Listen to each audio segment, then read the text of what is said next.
ସମସ୍ତଙ୍କୁ ଆଉ ଗୋଟିଏ ଭିଡ଼ିଓରେ ସ୍ୱାଗତ କରୁଛି। ଆଜୀବିକାରେ ଆପଣମାନଙ୍କର ପୂର୍ବଥର ଆପଣ ଏଣ୍ଟ୍ରି କରିଥିବେ, ଯେମିତି ଆମେ ଲଗ୍ଇନ୍ କଲା ପରେ ଦେଖନ୍ତୁ ଏମିତି ଆଜୀବିକା ରୋଲ୍ ଉପରେ କ୍ଲିକ୍ କରିପାରିବା। ରୋଲ୍ ଉପରେ କ୍ଲିକ୍ କଲେ ପୂର୍ବ ଥର ଯେଉଁ ଆପଣମାନଙ୍କର ଏଇ ଯେଉଁ ମାଆଙ୍କର ପୂର୍ବଥର ଏଣ୍ଟ୍ରି ହେଇଛି ସେଇଟା ଡିଟେଲ୍ସଟା ଆପଣ ଦେଖିପାରୁଥିବେ। ସେମାନେ ପୂର୍ବଥର ଏଣ୍ଟ୍ରି କରିଛନ୍ତି ଯେଉଁ ତାଙ୍କର ପଟେନ୍ସିଆଲ୍ ଲଖପତି ଦିଦିର ମାନେ ଧାର ଏଣ୍ଟ୍ରି। ତାପରେ ଏବେ ଦେଖନ୍ତୁ ଆମେ ବର୍ତ୍ତମାନ କ'ଣ କରିବା ନା, ପୂର୍ବରୁ ଯେହେତୁ ସରିଯାଇଛି ବର୍ତ୍ତମାନ ଥାର୍ଡ଼ କ୍ୱାର୍ଟର ଆମେ କରୁଛନ୍ତି। ଉପରେ ଫାଇନାନ୍ସିଆଲ ଇୟର ଅଛି, ତାପରେ ତଳେ ଦେଖନ୍ତୁ ତାର ଅକ୍ଟୋବର ଟୁ ଡିସେମ୍ବର ଆମକୁ ଏଣ୍ଟ୍ରି କରିବାକୁ ପଡ଼ିବ। ପୂର୍ବରୁ ଆମେ ଏପ୍ରିଲ ଜୁନରେ କିଏ କିଏ କରିଥିଲେ, 6 ମାସ ପାଇଁ କିଏ ବି କିଛି ବି 3 ମାସ ପାଇଁ ଏଣ୍ଟ୍ରି କରିଥିଲେ, କି 6 ମାସ ବି ପୁରା ଏଣ୍ଟ୍ରି କରିଦେଇଥିଲେ ଜୁଲାଇରୁ ସେପ୍ଟେମ୍ବର। ନହେଲେ ବର୍ତ୍ତମାନ ଅକ୍ଟୋବର ଡିସେମ୍ବର ଆମକୁ ଏଣ୍ଟ୍ରି କରିବାକୁ ପଡ଼ିବ ଥାର୍ଡ଼ କ୍ୱାର୍ଟରରେ। ଆମର ଜଣେ ବୀଣାପାଣି ସାହୁଙ୍କ ତାର ନାଁ ଏଣ୍ଟ୍ରି ହେଇଛି। ଆଉ ଏବେ କ'ଣ କରିବା ନା, ପ୍ଲସ୍ ମାରିବା। ପ୍ଲସ୍ ମାରିଲା ପରେ ସେ ମାଗିବ ଯେ ପୂର୍ବରୁ ଏଣ୍ଟ୍ରି ହେଇଛନ୍ତି କି, ଆପଣ ୟେସ୍ କରିବେ। ୟେସ୍ କଲା ପରେ ତାର ନାଁଟା ବି ସର୍ଚ୍ଚ କରିବେ, ଯାହାର ଏଣ୍ଟ୍ରି କରିବାକୁ ଚାହୁଁଛନ୍ତି ତାଙ୍କୁ ଏଣ୍ଟ୍ରି ପାଇଁ ଥର ଏଣ୍ଟ୍ରି କରିବି। ତାପରେ ଆମର ହେଇଗଲା ପରେ ବର୍ତ୍ତମାନ ପ୍ରୋଫାଇଲ୍ ଅଟୋମେଟିକ୍ ଆମର ପୂର୍ବ ଇଏରେ ଫିଲ୍ଅପ୍ କରିଥିଲେ କ୍ୱାର୍ଟରରେ, ସେ ଅଟୋମେଟିକ୍ ନେଇଯିବ। କେବଳ ଆମ ସେଭ୍ ଆଣ୍ଡ କଣ୍ଟିନ୍ୟୁ ମାରତେ ପଡ଼ିବ, ପ୍ରୋସେସ୍ ଉପରେ ମାରତେ ପଡ଼ିବ। ତାପରେ ଆସିଯିବ ଅଟୋମେଟିକ୍ ଫଣ୍ଡିଙ୍ଗ। ଫଣ୍ଡିଙ୍ଗରେ ଆପଣ ସବୁବେଳେ ପାଇଁ ଫଣ୍ଡିଙ୍ଗ ଉପରେ କ୍ଲିକ୍ କରିବେ, କାରଣ ଆମର ଯେତେବେଳେ ଫଣ୍ଡିଙ୍ଗ ଆପଣ କ୍ଲିକ୍ କରୁଛନ୍ତି ସେ କ୍ୟାପିଟାଲ ସୋର୍ସଟା ଦେଖିବ ଓନ୍ଲି ଏସ୍ଏଚ୍ଜି ଦେଖେଇବ। କାହିଁକି ଦେଖାଉଛି ନା, ସେ ଏସ୍ଏଚ୍ଜି ମେମ୍ବର ଯାହା ବି ଫଣ୍ଡିଙ୍ଗ ପାଉ ସେ ସବୁବେଳେ ପାଇଁ ସେ ଏସ୍ଏଚ୍ଜିରୁ ହିଁ ପାଉଛି। ସେ ଲୋନ୍ ହେଲେ ବି ଏସ୍ଏଚ୍ଜିରୁ ମିଶିକି ନେଉଛି, କିମ୍ବା କିଛି ବି ଯଦି ଆପଣଙ୍କର ଯାହା ବି ଆପଣ ପାଉଛି କରୁଛି, ଆଉ ସେଇଟା ଯାଉ ଅଦର ଫଣ୍ଡିଙ୍ଗ ହିସାବରେ ପକାଇଦେବେ। ଯେତେବେଳେ ବି ସେ ପାଉଛି ସେ ଏସ୍ଏଚ୍ଜି ହିସାବରୁ ମେମ୍ବର ହିସାବରେ ପାଉଛି। ଏସ୍ଏଚ୍ଜିରୁ ତାର ଫଣ୍ଡିଙ୍ଗ ହିସାବରେ ଯଦି ଲୋନ୍ 5 ଲକ୍ଷ ହେଇଛି, ତାର ଯଦି 50,000 ସେ ହିସାବରେ ପକାଇବେ, ଦେଇକି ସବମିଟ୍ କରିଦେବେ। ଏଇଠି ସବମିଟ୍ ହେଲା ପରେ ତା ଦେଖନ୍ତୁ ତଳେ ତା ଫଣ୍ଡିଙ୍ଗ ସମରି ପଳେଇ ଆସିବ। ସେ ଇଭେଣ୍ଟ କଣ୍ଟିନ୍ୟୁ କରିଦେବେ। କଣ୍ଟିନ୍ୟୁ କରିସାରିଲା ପରେ farm, non farm, others show କରିବ। ଏଇଠି ଦେଖନ୍ତୁ ଫାର୍ମ ଉପରେ କ୍ଲିକ୍ କଲା ପରେ କିଛି ଜାଗାରେ ଆପଣଙ୍କର ପୂର୍ବରୁ ଯାହା ଆପଣ ଡିଟେଲ୍ସ ଦେଇଥିଲେ ଫାର୍ଷ୍ଟ କ୍ୱାର୍ଟରରେ ସେଇଟା ବି ଶୋ କରିବ।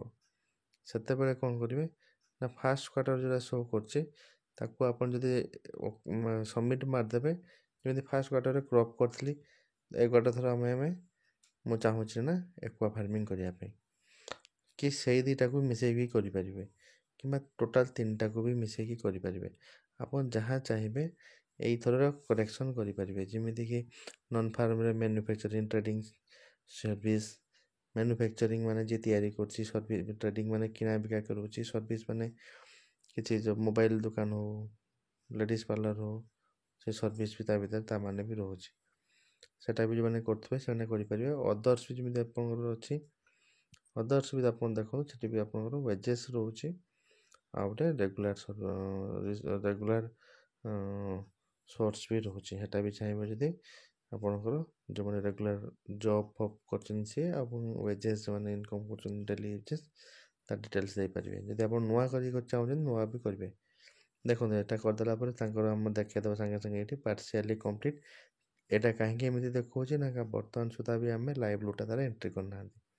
ତ 3ଟା ଡଟ୍ ଯେଉଁ ଦେଖାଉଛି ସେଇଠି ଅଛି, 3 ଡଟ୍ ଉପରେ ଆପଣ କ୍ଲିକ୍ କରିବେ। କ୍ଲିକ୍ କଲା ପରେ ଦେଖନ୍ତୁ ଲାଇଭ୍ ଲୋଡ଼୍ ଆକ୍ଟିଭିଟିଜ୍ ଉପରେ କ୍ଲିକ୍ କରିବାର ଅଛି। ଯେହେତୁ ଏଠି ମୁଁ ଫିସରୀ ଏକ୍ୱା ଫାର୍ମିଂ ଦେଇଛି, ଏଠି ସେଥିପାଇଁ ଏକ୍ୱା ଫାର୍ମିଂ। ଯଦି ଏଠି ଫାର୍ମ ଦେଇଥିଲି, ନନ୍ ଫାର୍ମ ଥିଲେ ବି ନନ୍ ଫାର୍ମ ଦେଖେଇଥାନ୍ତା, ଅଦର୍ସ ବି ଥିଲେ ବି ଅଦର ଦେଖେଇବ। ତ ତା ଉପରେ କ୍ଲିକ୍ କରିବେ। କ୍ଲିକ୍ କଲା ପରେ ଲେଖା ହେଇଛି ତଳେ ଦେଖନ୍ତୁ ଏକ୍ୱା ଫାର୍ମିଂ ଟାଇପ୍, ତା ଉପରେ କ୍ଲିକ୍ କରିବା ପାଇଁ ପଡ଼ିବ। ସବୁବେଳେ ଆପଣ ଉପରେ ଯେଉଁ ଲେଖା ହେଇଛି କ୍ରସ୍ ଆଉ ନେଟ୍ ଇନକମ୍, ତାକୁ ମ୍ୟାଚ୍ କରତେ ପଡ଼ିବ। ଏକ୍ୱା ଫାର୍ମିଂ ଟାଇପ୍ରେ ଆପଣ କଲଚର୍ ମାରିବେ, ଯେହେତୁ ଆପଣଙ୍କର ପୋଖରୀ କରୁଛନ୍ତି। ଇନକମ୍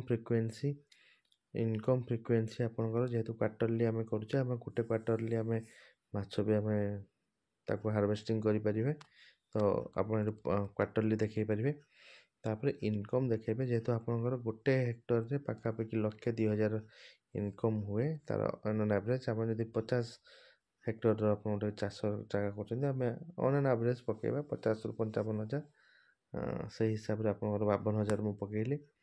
ଏକ୍ସପେଣ୍ଡିଚର୍ ଆପଣଙ୍କର ଗୋଟେ ଫାର୍ମିଂରେ ଏକ୍ସପେଣ୍ଡିଚର୍ 30,000ରୁ 35,000 ଭିତରେ ଖର୍ଚ୍ଚ ହୁଏ। ଯେହେତୁ ଆମେ ଅଧା ନେଉଛନ୍ତି, ସେ ଅନୁସାରେ 17,000 ପାଖାପାଖି ମୁଁ एक्सपेंडिचर पकेइले देखंतु मोर ग्रॉस इनकम 52 नेट इनकम 53 ऊपर लिखा है देखिपारे।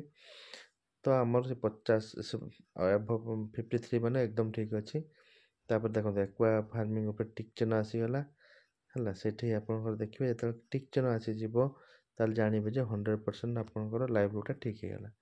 तापर तले अच्छी देखो send for approval just view summary तले आपण तापर क्लिक करदेले जमीदी कि आपनकर एठी शो करूची एटा मु डिलीट कर दूची कारण भूल एंट्री करले आमे डमी एंट्री ହେଇଛି ତାକୁ ରଖିକି ଆବଶ୍ୟକ ନାହିଁ। ଯେତେବେଳେ ଏଠି ସେଣ୍ଡ ଫର୍ ଆପ୍ରୁଭାଲ୍ କରିଦେବେ ଯେମିତି ବିଣା ପାଣି ସାଗର ଲକ୍ ପଡ଼ିଗଲା ସେମିତି ଲକ୍ ପଡ଼ିଯିବ। ଧନ୍ୟବାଦ ସମସ୍ତଙ୍କୁ।